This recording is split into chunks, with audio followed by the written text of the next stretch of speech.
Hello guys, നമ്മൾ തന്നിരിക്കുന്നത് മഴയൊക്കെ ആയതുകൊണ്ട് നല്ല സ്നാക്ക് ഉണ്ടാക്കാൻ വേണ്ടിയാണ്. നമുക്ക് ആദ്യം തന്നെ ഒരു പാത്രം വേണം. അതിലേക്ക് നമുക്ക് എത്ര വേണേലും ക്വാണ്ടിറ്റിയോളം നമുക്ക് കടലമാവ് വേണം. കടലമാവ് നമുക്ക് അത്യാവശ്യം ഒരു ഇച്ചിരി കൂടുതൽ ക്വാണ്ടിറ്റി എടുക്കണം, എന്നാലേ അതിന് ടേസ്റ്റ് വരത്തുള്ളൂ. കടലമാവ് എടുത്തിട്ട് നമുക്ക് അതിലേക്ക് ചേർക്കേണ്ടത് മുളക് പൊടിയാണ്. നല്ലതായിട്ട് നമ്മൾ ഇളക്കി കൊടുക്കണം, കട്ടയൊന്നും ഉണ്ടാകരുത്. എന്നിട്ട് നമുക്ക് മുളക് പൊടി ഒരു സ്പൂൺ ഇട്ട് കൊടുക്കണം. മുളക് പൊടി ഒരു സ്പൂൺ മതിയേ. എന്നിട്ട് നമുക്ക് മഞ്ഞൾപ്പൊടിയാണ് ആവശ്യം.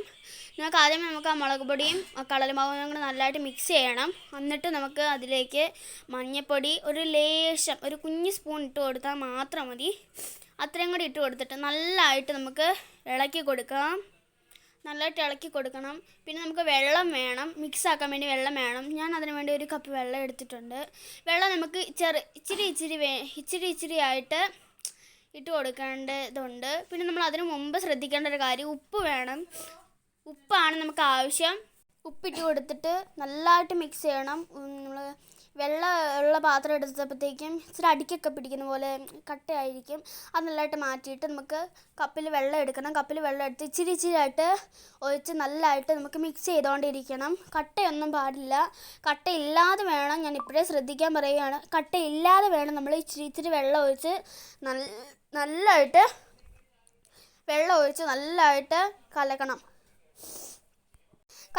നല്ലതായിട്ട് ഇളക്കണം. ഇളക്കിയിട്ട് ഒരു കട്ട പോലും ഇല്ലാതെ നല്ല ഫൈനായിട്ട് വേണം നമ്മളിത് മിക്സ് ചെയ്തെടുക്കാൻ.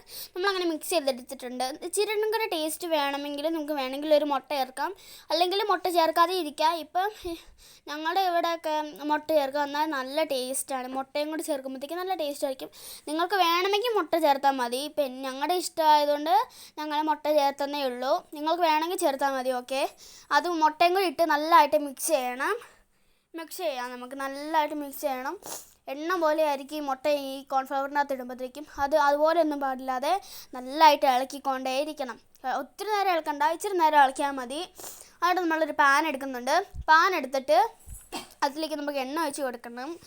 നമ്മൾ ആദ്യമേ ഒരു ബ്രെഡ് എടുത്തിട്ട് ഇച്ചിരി 4-5 ബ്രെഡ് എടുത്തിട്ട് നമ്മൾ ഇതുപോലെ ഫൈനായിട്ട് കട്ട് ചെയ്തെടുക്കുന്നതാണ്. നടുക്കൊന്ന് കട്ട് ചെയ്തെടുക്കണം. ഇതുപോലത്തെ ഷേപ്പിൽ കട്ട് ചെയ്തെടുക്കാം. നിങ്ങൾക്ക് ചതുരത്തിൽ ഇതുപോലെ തന്നെ ആണെങ്കിൽ നമുക്ക് വറുക്കാവുന്നതാണ്. അതിലേക്ക് നമ്മൾ ഓയിലാണ് ഒഴിച്ച് കൊടുക്കേണ്ടത്. ഇപ്പോഴേ പറയാം, ഓയിലാണ്, വെളിച്ചെണ്ണയല്ല, ഓയിലാണ് ഒഴിച്ച് കൊടുക്കേണ്ടത്. എന്നിട്ട് നമുക്ക് ബ്രെഡിൻ്റെ സ്ലൈസ് എടുത്തിട്ട് നമ്മൾ ആ മാവിലേക്ക് മുക്കിയിട്ട് നമുക്ക് ചൂടായ ഓയിലിലേക്ക് നമുക്കിത് ഇട്ട് കൊടുക്കാവുന്നതാണ്. അങ്ങനെ ഞാൻ 2 എണ്ണം അങ്ങനെ ഇട്ട് കൊടുത്തിട്ടുണ്ട്. ഈ മഴക്കാലത്തൊക്കെ നല്ല രസമാണ് ഇതുണ്ടാക്കി, ആ ചൂടോടെ തന്നെ കഴിക്കാനാണ്.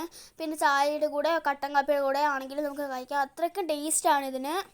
നമ്മൾ ലോ ഫ്ലെയിമിൽ ഇട്ടിട്ടാണ് നമ്മളിത് വറക്കേണ്ടത്. ഇപ്പോഴേ പറയാം, ലോ ഫ്ലെയിമിലാണ് ഇടേണ്ടത്.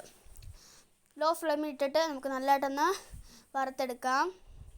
നമ്മൾ ഇടിക്കാതെ വേണം നമ്മൾ വറുക്കാൻ. എന്നിട്ട് നമുക്ക് തിരിച്ചിട്ട് കൊടുത്തിട്ടുണ്ട്.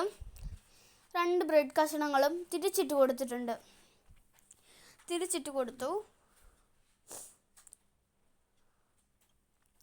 തിരിച്ചിട്ട് കൊടുത്തതിന് ശേഷം നമുക്ക് ഇത് സെർവ് ചെയ്യാവുന്നതാണ്. പിന്നെ ലാസ്റ്റ് ആൻഡ് ഫൈനലായിട്ടുള്ള ബ്രെഡുകളാണ് ഞാൻ വെച്ചിട്ടുള്ളത്. അത് ഇതുപോലെ തന്നെ മാവിൽ മുക്കി നമുക്ക് എണ്ണയിലിട്ട് ലോ ഫ്ലെയിമിൽ ഇട്ടിട്ട് വേണം അത് തിരിച്ചും മറിച്ചും ഇടാൻ. ലോ ഫ്ലെയിമിൽ ഇട്ടിട്ട് നല്ലതായിട്ട് തിരിച്ചും മറിച്ചും ഇട്ടിട്ട് നമുക്കത് എല്ലാം നമ്മുടെ ഒരു പാത്രത്തിലേക്ക് സെർവ് ചെയ്യാവുന്നതാണ്. എല്ലാം അതുപോലെ തന്നെ സെർവ് ചെയ്തിട്ടുണ്ട്. നല്ല ചായയൊക്കെ ഇവിടെ റെഡി ആയിട്ടുണ്ട്. നമ്മളതിൻ്റെ ഫൈനൽ ലുക്ക് ഇതാണ്. ബ്രെഡിൻ്റെ കൂടെ ബ്രെഡ് വറുത്തതിൻ്റെ കൂടെ നമുക്ക് വേണമെങ്കിൽ സോസ് കൂട്ടി കഴിക്കാം. അപ്പോൾ അടിപൊളി ടേസ്റ്റാണ്. നിങ്ങളെല്ലാവരും മസ്റ്റ് ട്രൈ ആണ്. ഇതുപോലത്തെ ഇനിയും വീഡിയോസ് വേണമെന്നത് വരെ ബൈ.